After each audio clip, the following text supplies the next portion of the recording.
There once was a man named Gold Roger who was king of the pirates. He had fame, power, and wealth beyond your wildest dreams. Before they hung him from the gallows, these were the final words he said. Our perspective is yours for the taking, but you'll have to join us first. We left everything we debated at the Yonkō Table. Ever since, pirates from all over the world set sail for the Grand Line, searching for the Yonkō Table, the table that will make their dreams come true. Yo! Welcome to today's edition of the Yonkō Table. I'm your host for today, GrandMasterHoop. My co-host and confidant, Dr. Chase Attorney, could not be with us today. He's got other things to attend to, and he always likes to, shit on me when I can't make it, but here I am without him doing the thing. So welcome to the table. Today's episode, we are tackling what could be the next epic film franchise, Dune. Dune just hit theaters this past weekend in the Yonkō Table. Some of us are here to eat it up. So let's go ahead and introduce our table before we deep dive into the sand pits of Arrakis that is Dune. With me here today is Supernova guest stars. We have NinoDezplazado. Nino, how you doing today? I'm doing good. I came to eat. I always come to eat when I come here. Rightfully so. And I'm glad you're here. It's just us two today, Nino. So let's just you two. Just you two. Of course. Whoa. How can I forget? How could you forget? I knew with me hosting, I could smell your stench from a mile away. That's right. Right. Mm-hmm. Hooperlino, everybody. It's Hooperlino. Back. I'm not a supernova. He's not I'm not a Yonko. He's not a Yonko. I refuse to abide by your names. I am Admiral Hooperlino, back to talk about sand and giant worms, because those two are my favorite things. Fair enough. And I can't believe I might be agreeing with you. I think the worms were my favorite thing too. So without further ado, let's get into this. Welcome aboard, I guess, Hooperlino. But Dune is based on the hit 1965 novel, and it's made headways when it first came out as a sci-fi epic. Had a number of sequels, and then it had its first film adaptation in, I believe, 1984? Yeah, 1984 by David Lynch. It met with, of course, it's 1984. Was no Star Wars film. It got a bit of a cult following, but definitely underperformed the box office. But either way, here we are, 30 plus years later, give or take. I'm sorry. Well, there was a television miniseries. Oh, a television miniseries too. Okay. In 2000, and I think the year 2000. All right, how did that one do? Did anyone care about that one? Not enough. Oh, I didn't even know about it. I did research. Yeah. All right, so that's my first big question: are any of us, were we familiar with Dune prior to, the marketing behind this movie or anything? I for one had nothing. I didn't know anything about Dune. I had no idea what Dune is, and when they announced Dune was going to be made by Denis Villeneuve, I was like, okay, sure, Dune. It's worms, sand. I didn't even know there was worms or sand. Yeah, for some reason, I'm not familiar with the property. I worked at a bookstore, and so, I've seen it on the shelves. And I've seen, I feel like famous cover art and seen the famous words Dune on the book, but I've never opened up, never read the back. I think I knew it was sci-fi, but I thought it took place on Mars for some reason. So clearly, I did not know anything about it. All right, so we're all coming in here. I also thought it went on Mars. And there were just like worms on Mars, and the planet was called Dune instead. But look how little we know. Like in our defense, we are children of the 90s. The 84 movie appeared to flop. The 2000 television series appeared to not be too successful. It was on the Sci-Fi Channel, so it's not quite, easy to judge the way you would something that was on CBS or NBC back in the day. Sci-Fi Channel gets a bad rep. They do. Right. It does get a bad rep. And so I don't know. I don't think this was something that was hugely culturally moving. Like, I feel like when it comes to books, you know, the Jurassic Parks of the world, the Godfathers of the world, like those books had like gigantic films to kind of bolster, I feel like their cultural footprint that Dune just didn't have. I can get in our defense. I can agree with that. Yeah. It skipped our generation more or less. So but its impact, you know, kind of didn't. I'm just gonna say this now very quickly, because would we have the Sarlacc pit and would we have Tatooine in Star Wars without sandworms in Dune? I think it's safe to say maybe George drew some inspiration from Dune. I think that's fair. Oh boy, I was definitely having some moments while watching this movie where I had to sit back and I was almost like taken out of it. I was like, was George Lucas influenced by this? Because I was definitely catching some of those vibes and some of those similar things. I think that's fair to say. I mean, yeah, it's a desert planet. Tatooine, hands down. You know, you got the Chosen One story, right? Ooh, the voice. Ah, the voice. The Force. Right. Well, actually, that Force. whole nun mother tribe. Yeah, I think the inspiration is there for sure. And desert power sounds like, I don't know, being one with nature and everything. I don't know. But either way, so we're here. Why did we come? Why are we here for Dune? Like, what drew you into Dune? Like, Hooperlino, what was your big pull towards Dune? Was it the cast? Was it, you know, the credits of the director? Well, I feel you were hyped for Dune before anybody else. You know, I'll give it to you. Great question. I feel like, you know, we've been, I don't want to say oversaturated with kind of like, when it comes to big franchises, I feel like we've been oversaturated by like, not even like the same type of movie, even though a lot of people would argue, you know, superhero movies have like oversaturated the market. But I just feel like we've been, when it comes to these big budget things, like they all kind of have like a similar look. You know, all the Fast and Furiouses look the same. Like a lot of these Marvels, unfortunately, look the same, even though you're starting to see them kind of like get away from that with like Eternals and stuff like that. But I guess I say all this to say is that when I saw the first Dune trailer, and to this day, it looked like nothing I had ever seen before. You know what I mean? Like, yeah, there's like some sci-fi elements. Yeah, you can probably make a connection to Tatooine and Star Wars, but just like the look, the tone of the movie, just from like 2.5 minute trailers, it really was like, oh, wow, this looks like it's going to be a different visual experience than anything I've seen.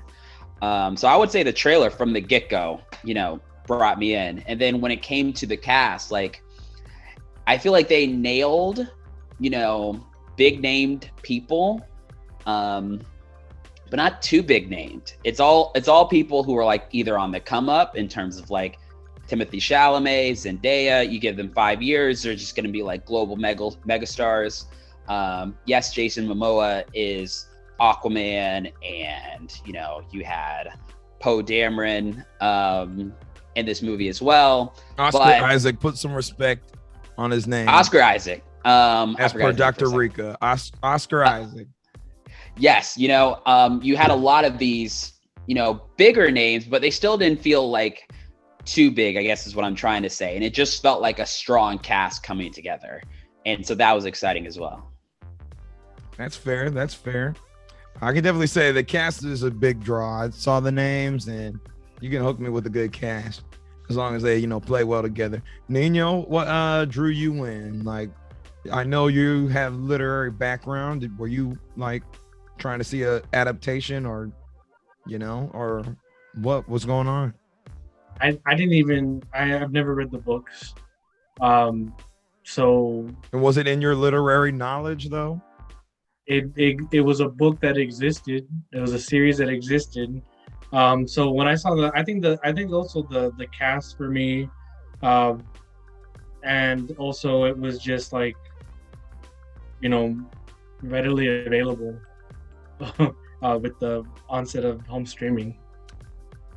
Fair enough. It was very easy. So y'all watch it at home or what? I briefly want to talk about this because of my experience. Hooperlino, you watched it in theaters, right? I did. You know what? Somebody was telling me that it's like one of the biggest IMAXs on the East Coast or something. Like I went all out. I went IMAX. You know, I bought the tickets like maybe a week and a half advance. I was like row 2. I was there, you know, dead center, not messing around. I was not trying to watch it in front of the TV. Fair enough. And Nino, you watch it at home, huh? I watched it at home. Let me tell you about my experience. You ever heard of the 4DX experience? Mm-hmm. This was a movie for that. You know Shrek 4D? Mm-hmm. Imagine Shrek 4D times 10. So they're Shrek flying 4D, around. the Universal ride. The Universal ride, right. Mm-hmm. Okay. When they're flying around in the thing, your seat is moving with the ship. Your ship is going like this. Your seat with the ship. Oh, yeah, the RDX. Yeah, the 40X, when they got stabbed, if it was a major character that got stabbed, they jabbed you in the back.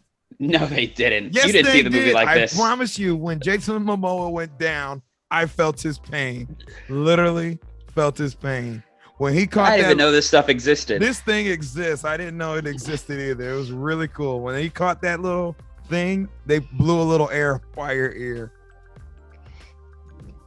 I don't know how I feel about it was that, cool. but It was so cool. And it did not take you out of the movie too. Even for like the slower scenes, they kind of sway you, you know. It was very cool. It was very different. Sounds like experience. a gimmick. That's what it sounds like. It's definitely a gimmick, but it's like sounds like a great way to watch a movie the second time. No, it was really cool the first time. I'll tell you, and I'll tell you what, not being a fan of Dune, I think I will never forget my experience with Dune now. So yeah, can we talk about that? How do we before we get into like how we felt about the movie. Right. But like, you know, going in, we weren't unfamiliar. We all had different levels of excitement, but where are we now after seeing Dune? You said like that RDX version made you a fan. Are we Dune fans now? Do we want the sequel? I am a lukewarm Dune fan. Very lukewarm. Still very lukewarm. I will say I need a sequel. I will say that because, and we'll get into, we're not gonna like pick apart the movie scene by scene, but that ending, we could just get into it right now. That ending, it wasn't a climax. Like, whew, jumping straight to the ending. I mean, yeah, we can let's just do it. Let's have some fun. Yeah. That ending was not a climax. It was kind of a climax. Nothing was resolved. You had this terribly easy one-on-one with Paul and this Fremen. That did not even seem like a challenge. Paul had him beat every single time. He's like, yield, yield. But what do you call it? I think it served really well as like, because I went into it, I was like, okay, what comes after this? Why did they choose to end it here? And it has a 2-year time skip right after this event. So I was like, this makes perfect sense why they cut it here. Even though it's only like nothing gets resolved, but he has the character arc that climaxes, you know, he's afraid, he's unwilling to let go of, I guess, like his familial traditions, and to to become this, chosen one, savior of these people that has been like laid out for him. And I think they make it pretty clear when he's fighting, and they said, oh, Paul Atreides has to die for whatever that name to rise. And then they showed different visions of how the fight could have gone down. I think it was fine for the climax of for his climax, and I know why I get why they ended it there. But you're right, nothing did get resolved, and I think it's not supposed to yet. Which is fine, but that's why I need a sequel. So that's why I'm coming off of this film. Like, it's a cool film. It's a good film, but it definitely leaves you wanting more. And it's high key upsetting to think about if this movie doesn't get a sequel. It's tough. Yeah, it's tough. It's tough when you're, as Nino was speaking towards, it's like clearly if there's a 2-year time skip after this, then it makes sense for it to end here. And I guess when you're sticking close to the source material, you have to make some decisions like that. But for I feel like the average moviegoer, you know what I mean, who has consistently in pretty much every movie that's come out ever, everything's building to a climactic moment. And whether you're thinking about whether it's going to have a sequel or not, you still want to ride that rhythm, that wave of all right, we're building something, we're building towards something, and then boom, we're hit with the climactic moment. And the problem with Dune is that there was a lot of climactic moments, but the last one, if I'm ranking them, maybe it's 7th, that battle at towards the end, yeah, it was cool, but it never felt everything's leading us to this point. It just felt this is another part of the story. Here we go. Oh, it's over? That's it? And it's funny, I started hearing the music build, after that battle, and it started really building. And I was it was I thought to myself, I was I have been in the theater pretty long. Right. Is this it? I was thinking same thing. And then boom, cuts to black. Yeah, I was looking at, I was with Darce and I was like, I think it's about to end. He was like, really? I was like, yeah, I think it's over.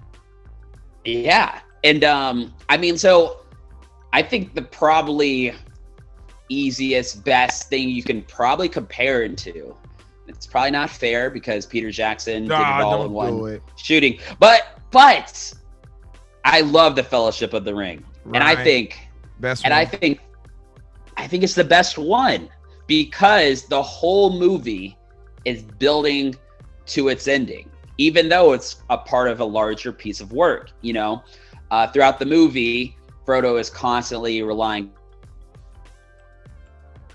Oh, you cut off. You're off. We can't hear you. We lost you. Where'd he go? I mean, you're here, but we can't hear you.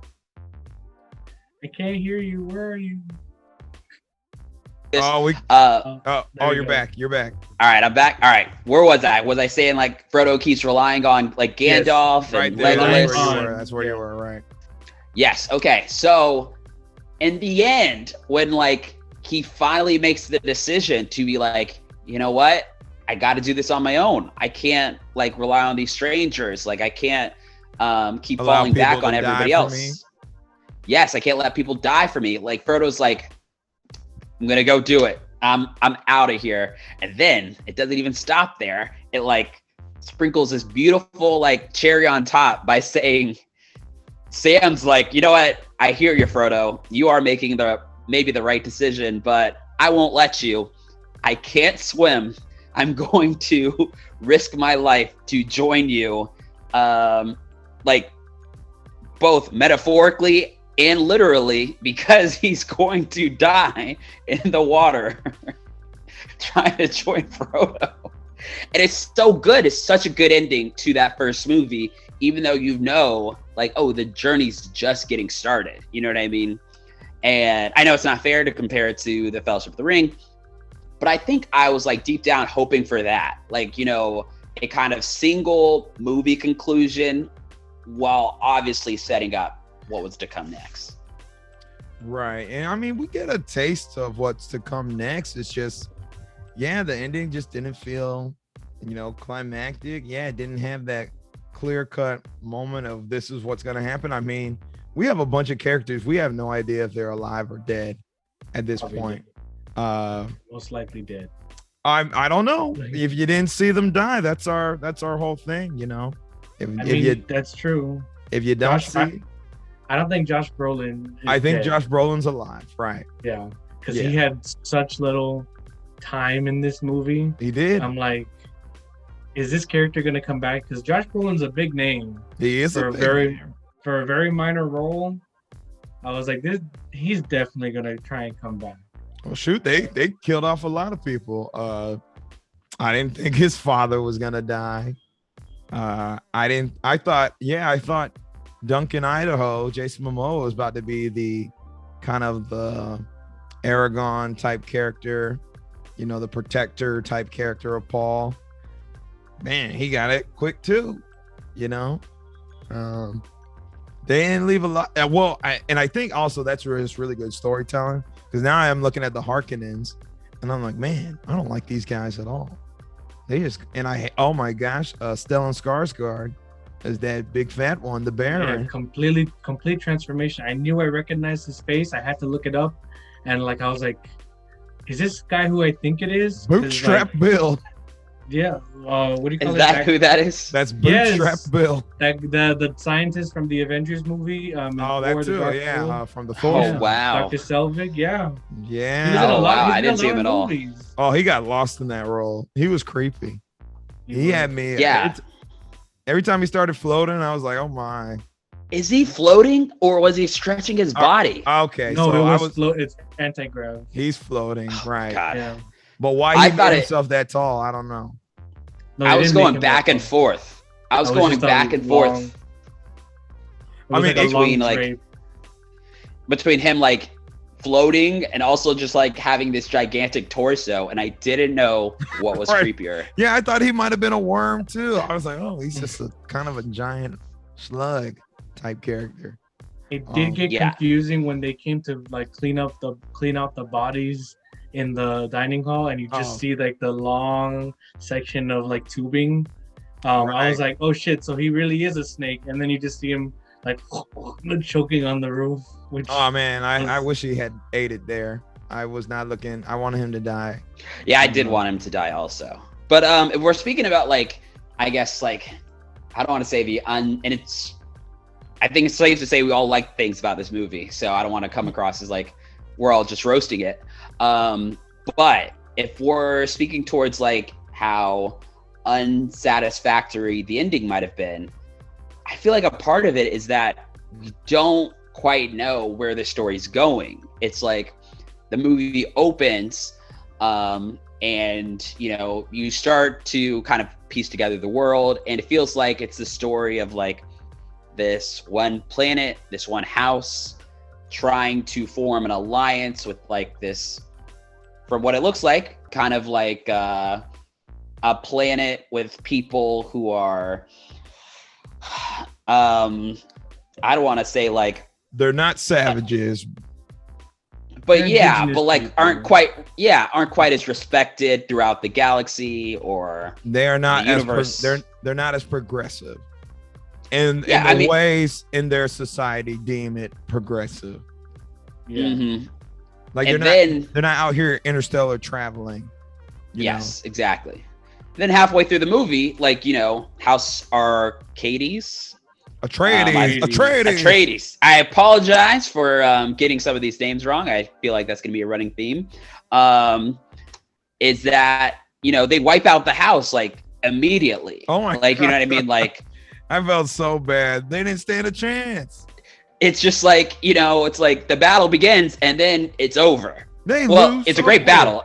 It's a great battle, but it's it's not a war. It's one battle and they're gone. And they lose very quickly. Attack. There was a surprise attack where none of their shields were up. Mm-hmm. A lot of their stuff got blown out. Their weapons are outdated. They were asleep. Everyone was asleep. And I guess the idea was this was the Emperor's plan to get them off the planet so they could be attacked. I was just going to say that. What are you going to say? Well, that's the thing we were debating the whole time was and I looked this up too. I watched a comparison between the 84 film and this film. Watch Mojo. Oh yeah, it was the Watch Mojo. It was. The Emperor in the 84 film, and maybe it's in the book too, he blatantly, this is his plan to get rid of House Atreides. But we never see the Emperor in this movie. Exactly. We are over here having to assume and infer that this is what he wanted, to create animosity between Atreides and Harkonnen, to where the Harkonnen will seek out revenge, but then the Emperor just willingly gives them his troops. But You know? I think there was small moment. There was a small moment where I think towards the end, oh boy, and I apologize again for these names, where our friend Vladimir Harkonnen, he's speaking to Dave Bautista's character, His Glossu nephew, right? Robin, the nephew. He's saying like, yo, the forces we got from the Emperor cost us a fortune. Like that wasn't like, yo, the Emperor was spotting them something. That cost them a ton of money. And so the way I interpreted that is that the Harkonnen, who had been harvesting the dust from the planet, which is called the spice spice from the planet called Arrakis. that we all know, Arrakis. The planet from Arrakis, is that they had built up major wealth, and they were kind of okay, kind of like, not necessarily continuing to get the spice. And so when they decided like, hey, we need the Emperor's, soldiers to kind of like seal the deal, they got them, but they paid a ton. And now they are, left without a lot in their bank account. And so that's why he tells his nephew, Glossu, yo, like, squeeze. I think he uses the word squeeze, like squeeze that planet. We need the spice. And not only that, if any of the Fremen get in the way, kill them. You're just like, yo, I'm over it. I'm not trying to play these games anymore. That costs us a ton of money. Squeeze and kill. And then what do you call it? They mention it in the film, like with that witch lady. Which one? I forget the name of that little. I don't even know the Covenant. The witch ladies. Right. They visited the Harkonnens, and I think it was a plan concocted. Like the Emperor was like, okay, we'll go along with your plan because we're afraid of House Atreides, of gaining too much power, and like trying to like overthrow, me. So I'm just gonna we're gonna create a deal where we create this whole scenario to take them out, and then I don't have to worry about them, and then it works out for both of them, because then they remove an enemy off the table, because the Harkonnens and the House Atreides, they mentioned that they were at war with each other, like for hundreds of years, they said. Yeah.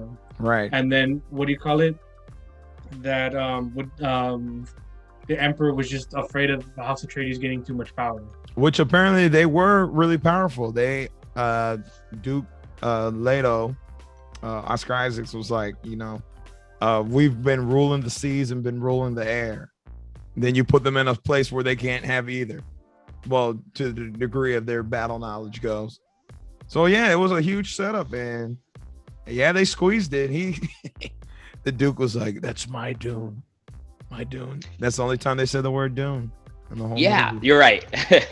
And it's like, I guess to bring it back to like, what is the overall arc of this story? You know what I mean? Like, we're getting some of this like chosen one type stuff, but I don't know if that was like, communicated perfectly, because I get that Paul's like the kind of like perfectly manicured child between like blood racist, yes, that they've been trying to build, organically, for lack of a better term. You know what I mean? Organically. And, yeah. they were like, this is like taking it to the extreme, but they were basically like, oh, this blonde hair, blue eyed child will save everyone. Oh, of course he wasn't blonde hair and blue eyed, but they say he would. That's kind of what they were getting at. He was like them, but not be of them. And they mentioned like it's been taking a long time. Like they've been at this for years, like trying to create the perfect gene pool or something. And so anyway, so there's kind of like Paul's the chosen one. Zendaya's characters involved, but is the overall story to take down the Empire? Is it to get revenge on the Harkonnen? Is it to be this special chosen one, and whatever that implies. I feel like there's still a lot of questions that I think, I don't know, that like, that don't necessarily take away from the movie, but like, if they were answered, add to the overall series. Like from the get-go, you know, like, all right, Frodo's on a road to Mount Doom. It's very one note, destroy the ring. Destroy the ring. You know what I mean? Like, all right, after the end of these three movies, get it in that freaking mountain. Let it be done. He's got to destroy the ring. Right. And so I don't know. I don't even want to like critique Denis Villeneuve. Because I thought the direction of this movie was great. I don't really have like anything I would quite change that I think would enhance it. But I do think that could be a thing that's like hindering its, you know, overall potential, is the fact that we don't quite know where this is going. So, and I have a cousin who actually read the book, and I immediately called up my cousin after I watched the film because it left me very confused, just for a number of reasons. And I asked her, do they explain any of this in the book? And she says, absolutely not. They don't explain anything of it. They just kind of throw you in and say good luck, and the reader is supposed to, like, you know, map out the dots themselves. And then it gets explained in later books. But you're right, it does need, like, for a going experience, it's okay if it's a book, I would say, because the medium requires you to investigate. It requires you to commit to reading, you know, a 500 page or 1,000 page book.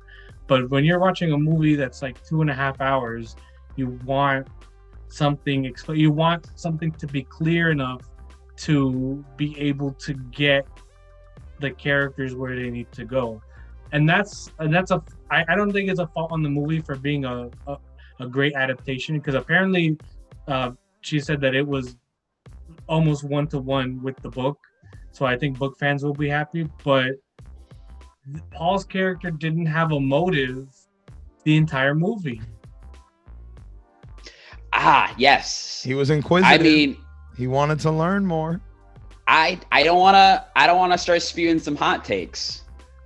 We can do some. But I don't know. Sure. I don't know if. All right. I mean, it is gonna be super lukewarm. Sure. Super lukewarm take.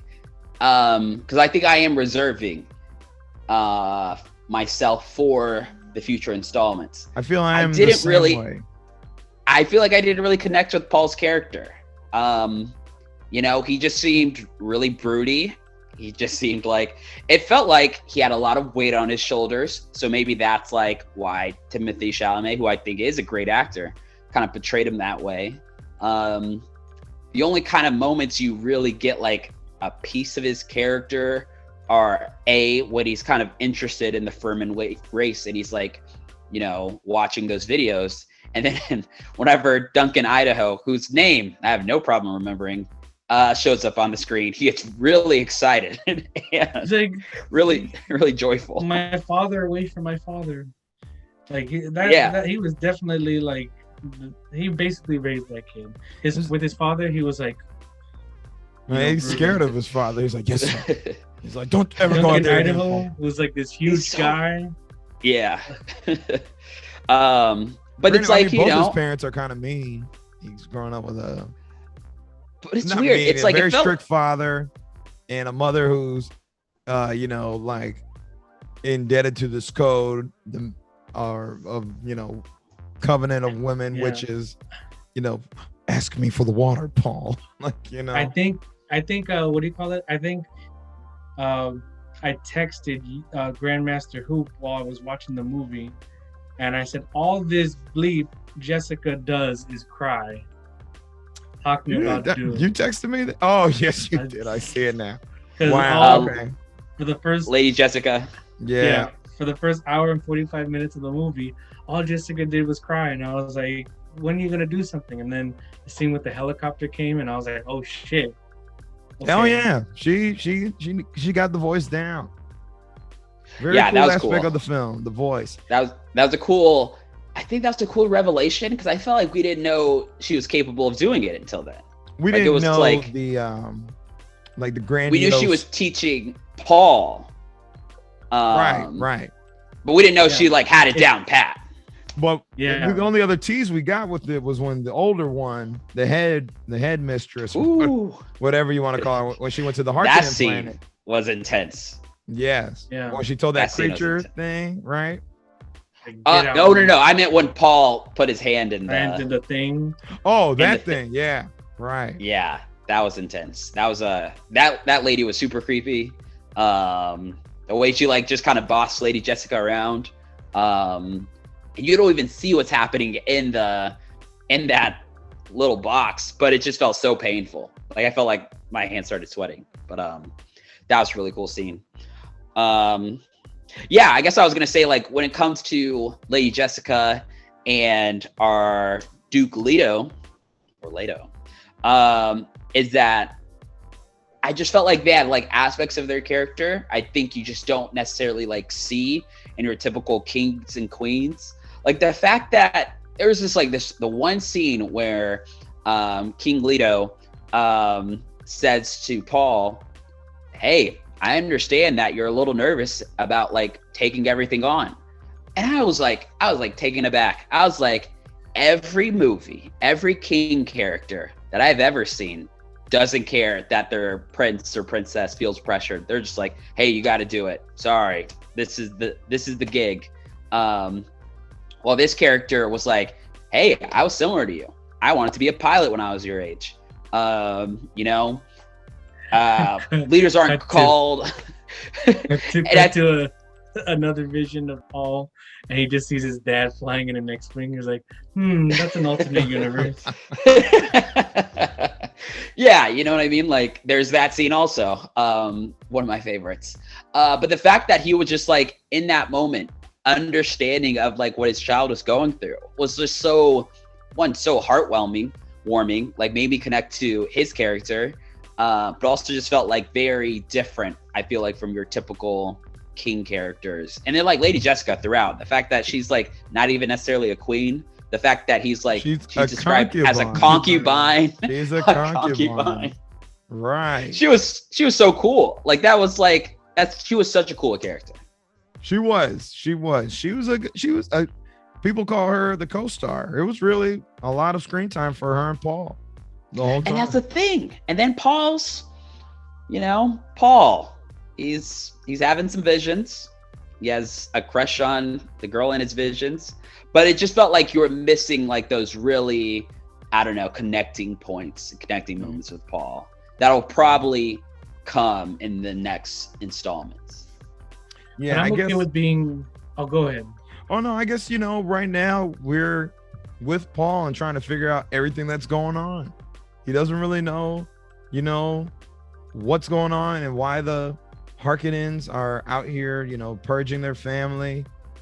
He knows his father has always had an affinity and respect for the Fremen people, and he knows he wants to,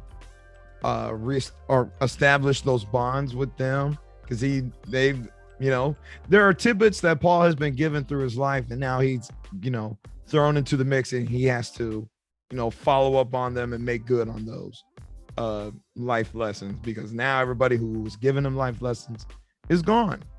And I'm okay with kind of how the movie doesn't give you everything, because I was actually enjoying piecing it together, trying to figure out the hierarchy of power here. Like, where do those women sit? Because they seem pretty high, and they're the ones who got the voice.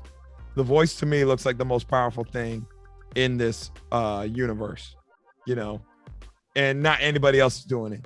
That Duke Harkonnen wasn't doing it. Duke Leto wasn't doing it. So why do these people bend to the Emperor?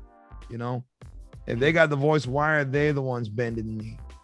Are they bending to the knee? It feels like I don't know. It feels like I don't know. They're doing like some puppetry. It feels like they're kind of going with the flow as long as it suits them. And I feel like if it starts to not suit them, they kind of redirect it. Because you know what? They made it clear that Lady Jessica and Paul were not supposed to die, and they weren't supposed to be killed.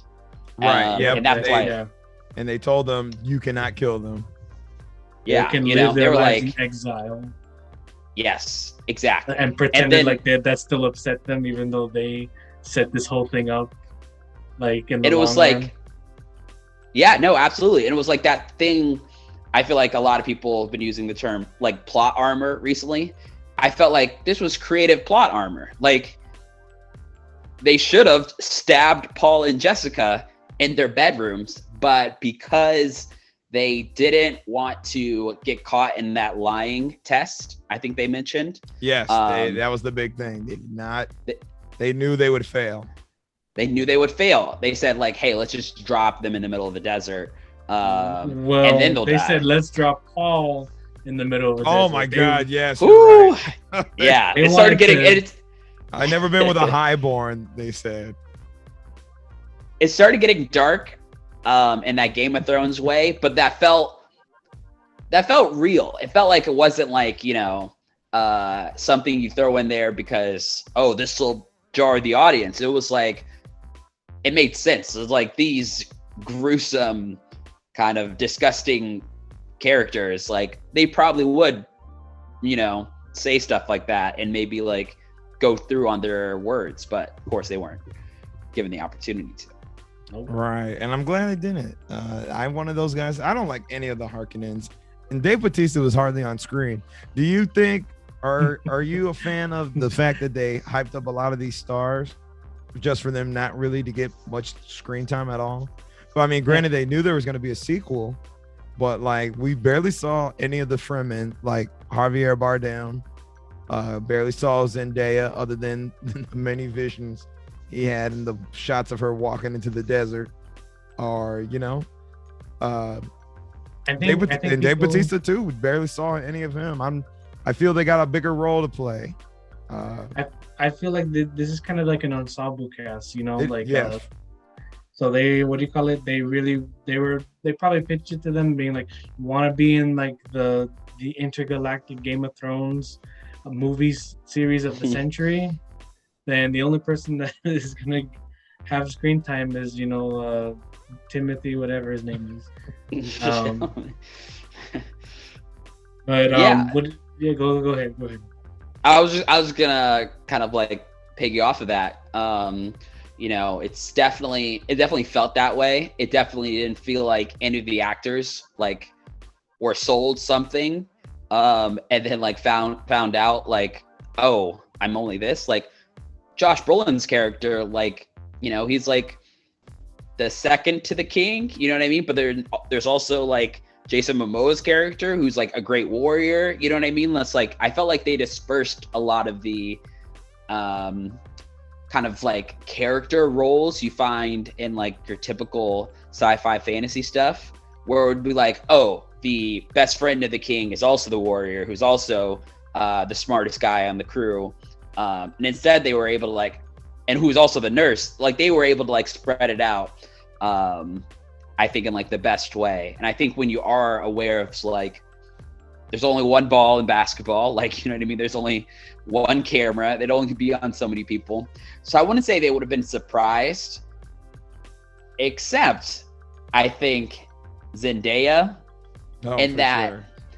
I don't know if she was surprised by maybe how little screen time she was given, but it feels like the way she was marketed and kind of like this 1-2, like, hey, Timothée Chalamet, Zendaya, these are your stars of this movie. It's a great cast, but like, these are your characters.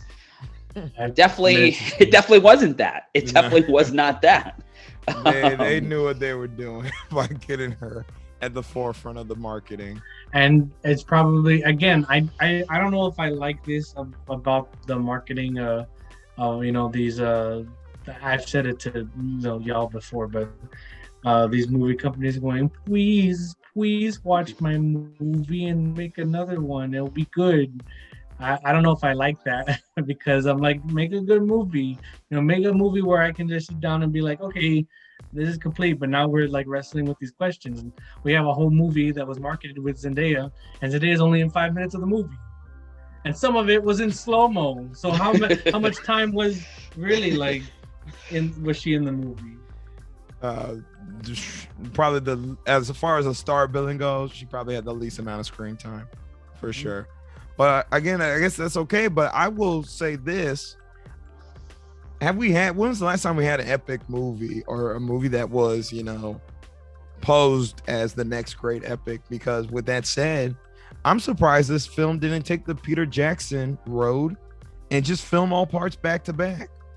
Peter Jackson, I think he shot the end of Return of the King where they're all bound to Frodo and all them before he filmed the rest of the movie.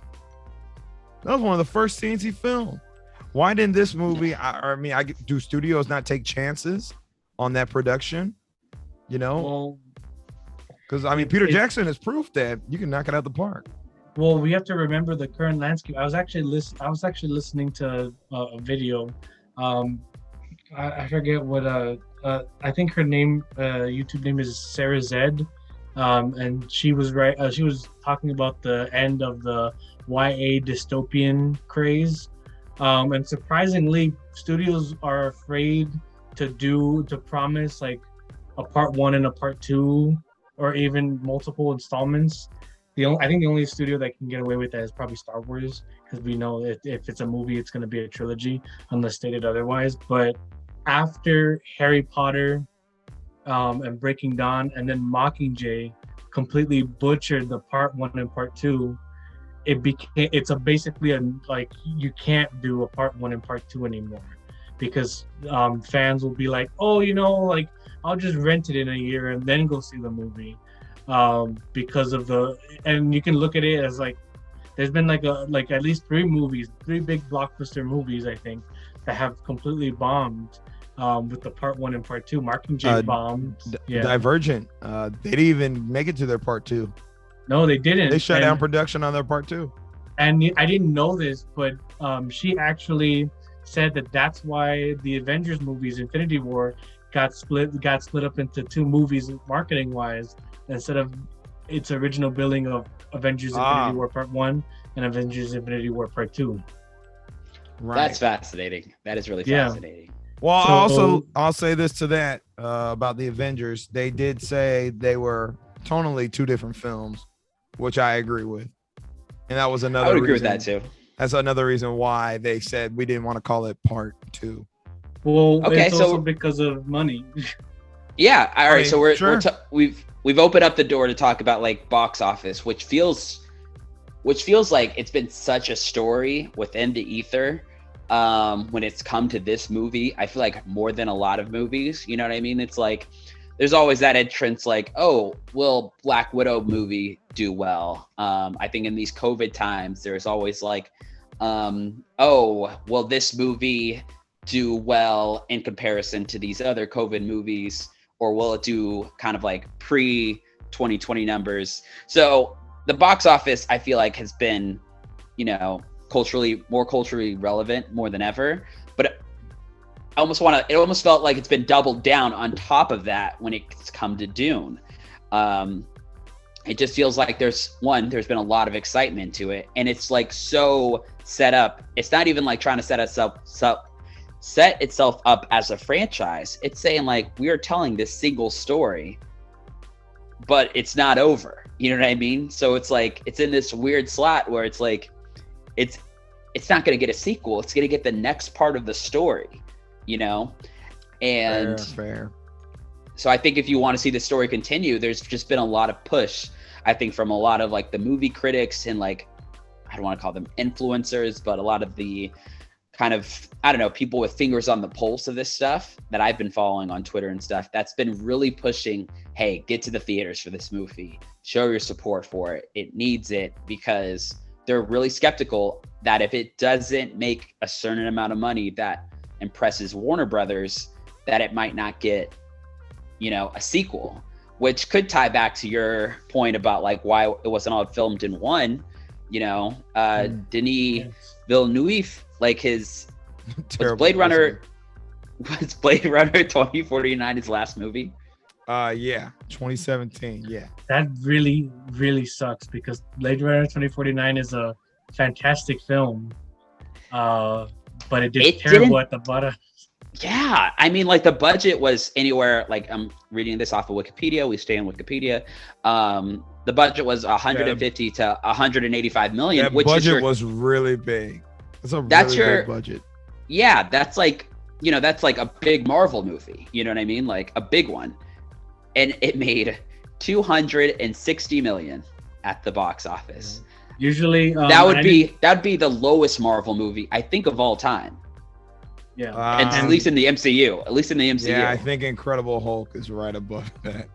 And what do you call it? I think what do you call it? The same YouTuber that I was watching actually mentioned that I didn't know this, but to break even, typically you have to make twice your budget Correct. just to break even, and I didn't know that. So hopefully this movie breaks even because right now it's 165 million. Of his budget. That's the thing, though, is that the numbers, when we talk about box office, the numbers are very skewed for COVID box office. Especially for things that are released day and date on streaming services. Correct. That's like proved it with the Disney Marvel movie that came out in September. Shang-Chi. Yes, Shang-Chi. That like did really well because Disney pulled the plug. They were like, we're not playing this game anymore. If you want to watch this, go to the theaters. And it did really well. It has grossed more than Black Widow. Yes, and so Warner Brothers, they committed it early on in this year, and they've stuck to their word and said like, hey, we're doing this the entire year. And so that's the thing. Recently, some higher ups at Warner Brothers has come out and pretty much said like, hey, a sequel's coming. They've tried to make it clear. A lot of the people with their fingers on the pulse are still skeptical of like these words, like what's an exact word saying like, oh yeah, sure, we'll do it. Like I don't think people are really going to believe it until like, things like there's a set being built or actors are, blocking off their time or like the camera's rolling, like, Yeah. Because I was just gonna say that Blade Runner 2049 didn't do well.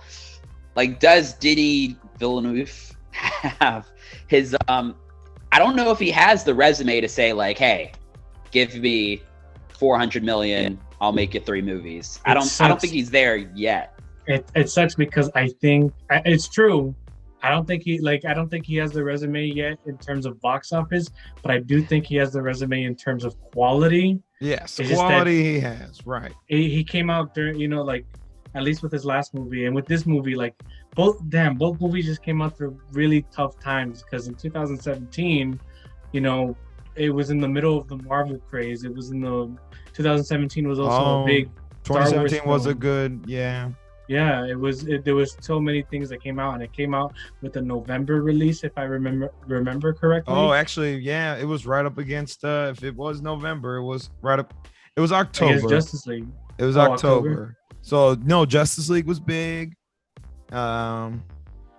Justice League, Heavy Thor hitters. came out around that time. Thor Ragnarok. And this is like, very similar. Like, it's like Blade Runner is based off a short story, I think.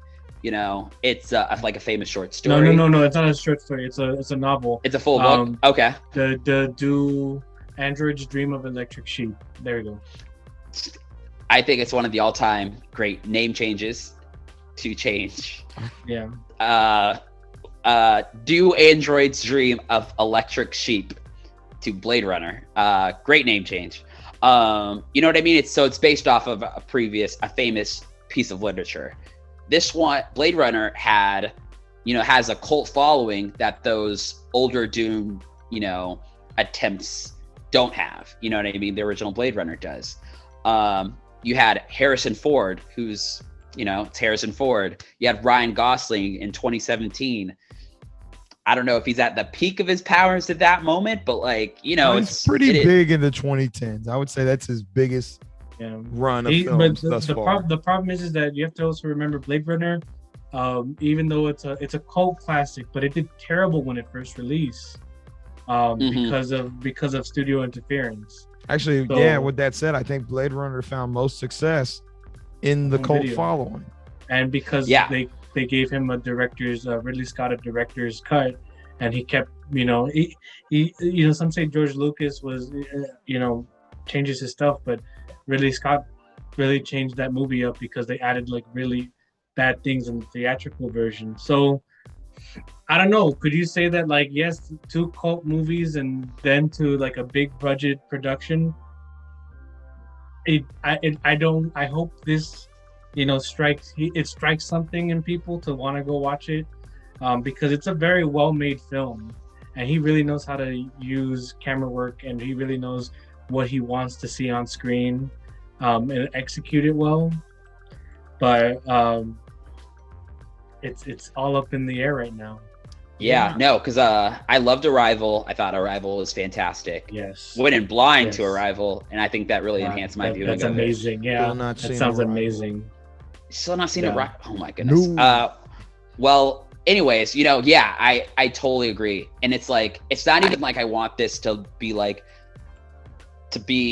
I don't know, make 500 million. I don't have like an amount on my mind. I just wanted to make it enough that the studio execs, the producers are like, hey, that was super successful. Here's everything you need to make the next one.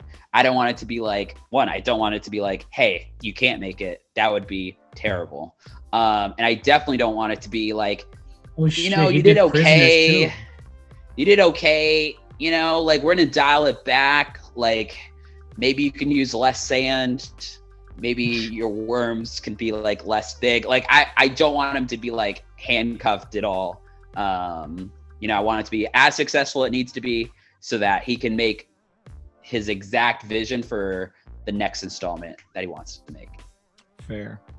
Yeah, I need them filming on location again. I think that it was authentic filming. A lot of it was filmed right on location. They're in United Arab Emirates. They went to Scandinavia for their Calderon, whatever their plan is called. Yeah, he knew what he wanted. He had a vision. He executed it. And it's a really enjoyable film. I did not walk away not enjoyed. I had plenty of questions, but I like having questions. I like being invested in the mythos. I like peeling back the pieces. I like going to the Wikia pages, start reading stuff, and try not to spoil myself. But I really want a sequel. Yeah, and so I wanted to expand this conversation to, all right, we're talking about as an individual, like, how do you guys feel?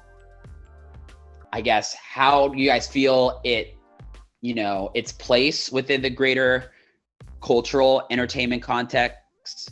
Do you guys want to see more movies like this? Do you guys want to see more attempts at, this isn't quite new IP, but like it feels different than kind of like what we've been getting, which is like, Fast and the Furious, King Kong's had a nice run recently.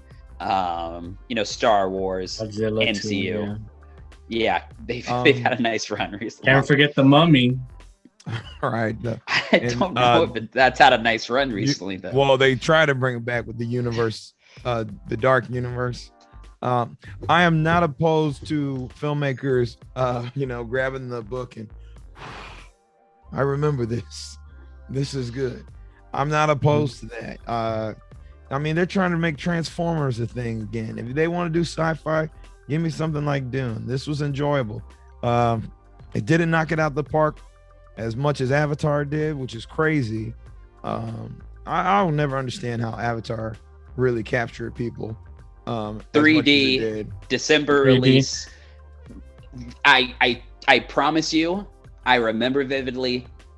You and I went into that movie. My brother and I years ago, James Cameron's a household name. Went into that movie like 3 weeks after Avatar premiered.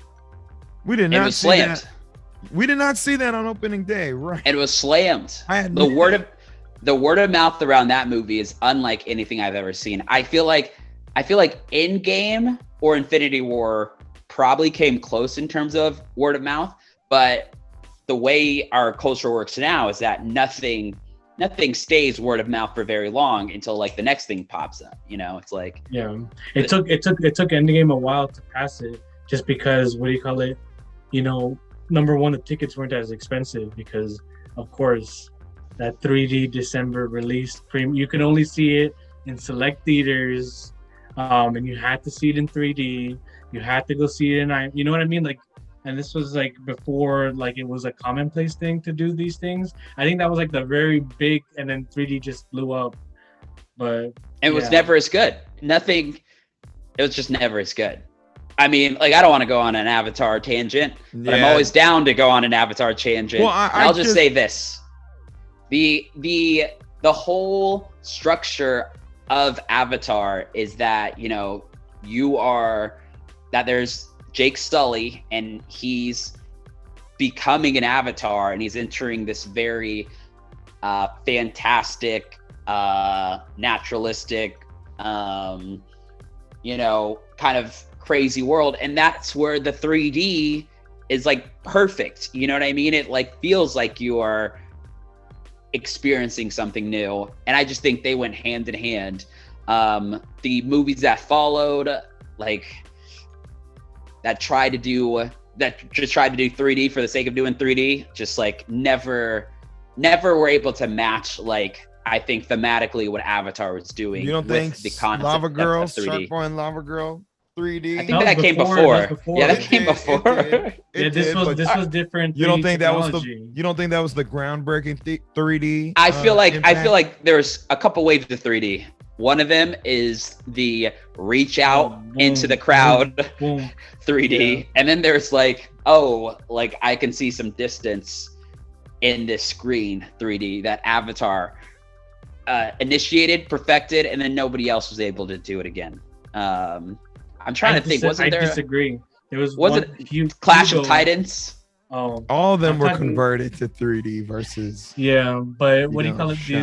What do you call it? If you do Hugo, Hugo was a great. Hugo 3D was shot. movie. Hugo was shot in 3D. Yeah, and it actually used the 3D. Like you could actually see the snow like turning as it fell. Right. That was a very cool effect. Yeah, it was really cool. The story of a homeless kid in a clock tower. Yeah, I think this is telling that we've had this whole podcast about a Dune movie, and we've spent it talking about other things. Well, I think it does open up a greater question as far as the inner workings of Hollywood and why a film like Dune, there's a chance it may not get a sequel, and as viewers, we often have to think about why do we congregate on a film like Dune, or like why did the masses pour out for Avatar, and yet we have a film like Dune that is not as original. I mean, Avatar is barely original, but I honestly don't think people are gonna come for Dune. Well, it's just like it feels like. I think there's a lot of reasons. I've thought about this a lot and like listened to other people speak about this a lot. It's like, I think the Netflix and kind of like the home viewing experience has really changed going to the movies. You know what I mean? Yeah. Like going to the movies used to be a thing where you weren't buying your ticket early and only going if you had it. Like you'd be like, oh, Saturday night, I'm going to the movies. You arrive and you're like, oh, what are we saying? Right. What are we seeing? What's available? Oh, the movie I was interested in doesn't start till 10. Guess I'm watching this rom-com at 8 because I'm already here.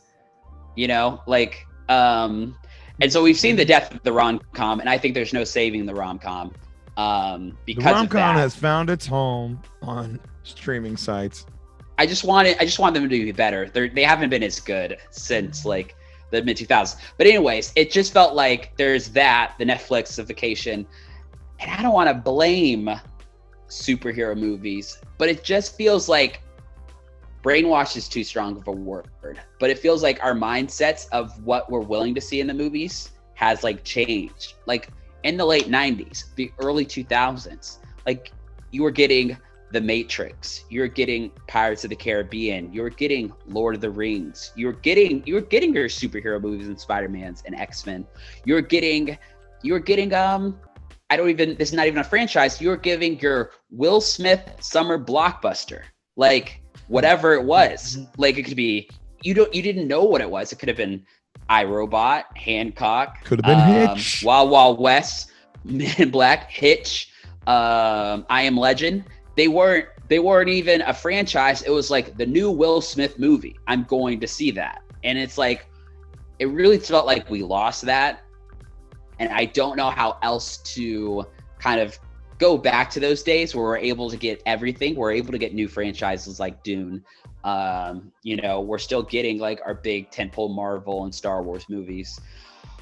And I think it starts like with these conversations, like showing interest in it. You know what I mean? Like, I think what Marvel's done is like going to see a Marvel movie is an event.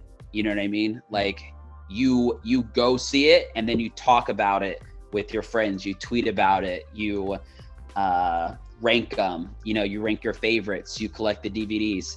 And I just think like culturally, and it starts with this podcast, we need to make like these attempts at different types of movies, more relevant again. That's fair. I'm gonna step off my soapbox. I feel passionately about this. You're what good. do you call it?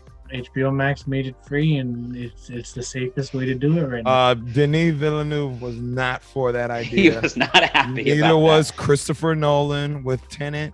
He wasn't here for that idea. A lot of them were not happy. Yeah, because you want to know why? Because they went to the same school of sound design. Oh, right. And they also met Hans Zimmer. They also met Hans Zimmer there too. Yeah. What do you call it? They were like,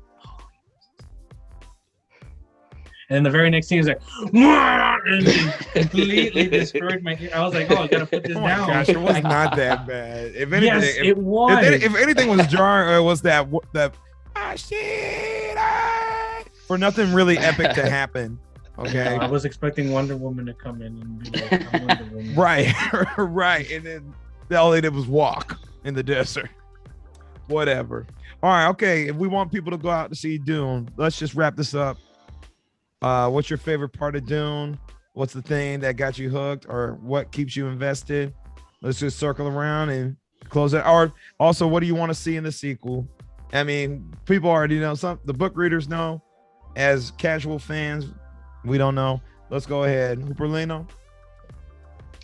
I think my favorite moment, it's tough. I should have came prepared for this.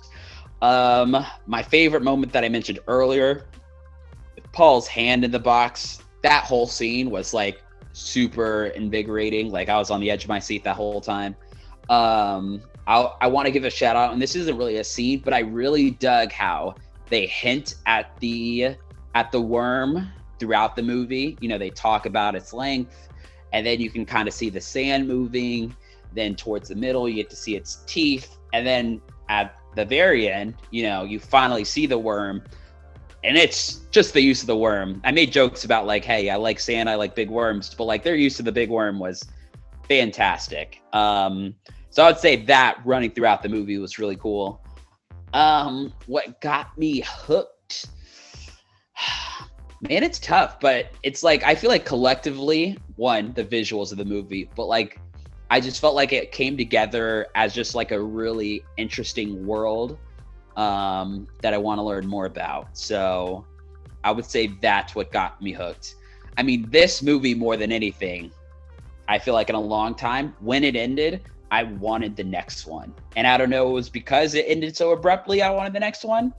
But I was really like, yo, like, come on, it needs to get going. Like the fact that I have to wait X amount of years and for it to do well at the box office is super, that's frustrating. It's frustrating. Makes me antsy. And then what I expect for future installments, I want more Zendaya, but man, when she arrives, I don't want it to just be like Zendaya. Paul. Well, just like Paul's love interest. You know what I mean? Like clearly Paul's like this chosen one. He has like a couple powers. And I want Zendaya to be more than who the girl from Avatar is to Jake Sully's character. I want her to be more than just the one who teaches Paul what her culture is. Ooh, I want her to be more than Pocahontas. She's totally. I want her to be more. I want her to have her own powers. This is a 1965 novel. You already know.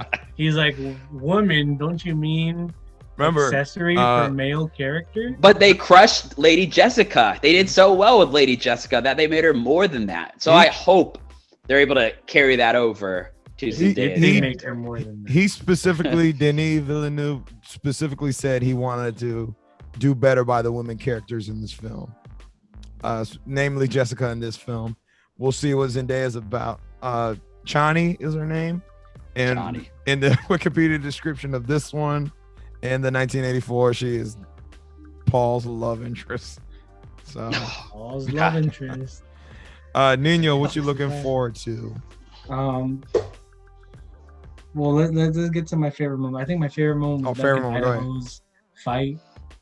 I don't know, nothing really hooked me, but I really liked that fight scene where you just see Jason Momoa he locked the door and then he gets stabbed and you just see him rise and pull that sword out of his stomach. That was a great moment. That was you mean where they ripped it off from what's his name from Game of Thrones? You mean Sir Barrister? Barristan Selma? I thought that exactly. Yeah, it's totally such a Sir Barrister moment. Yeah.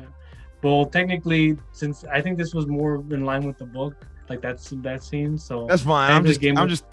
I just realized the parallel.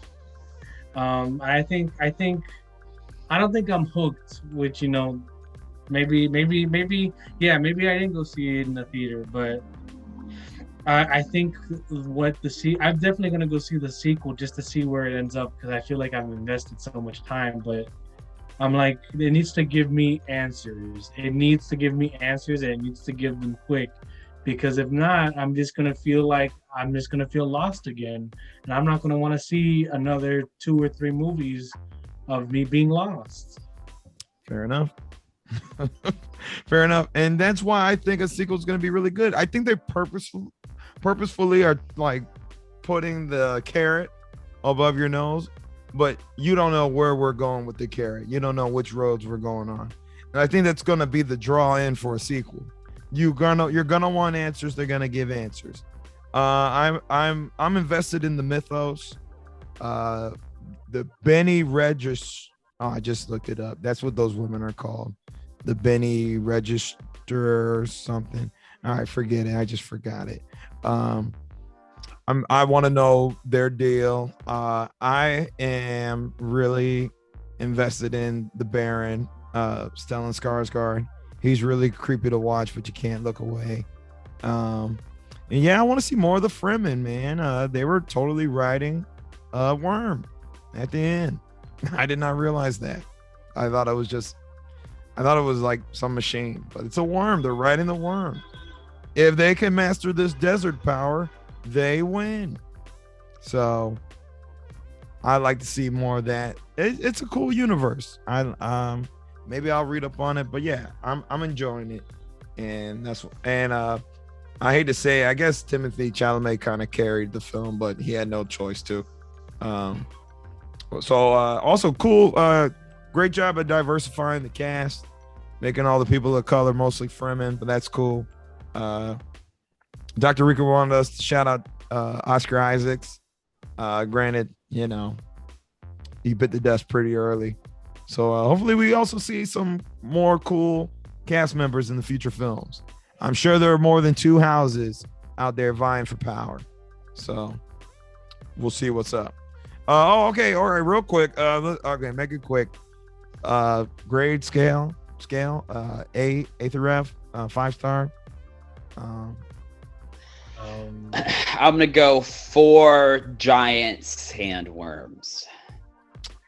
All right, 4 ugly creatures. Got it. So it's bad. I'll go. I'm not. If the sequel trilogy of Star Wars has taught me anything, is always be harder on the first film. Don't believe promises of the future.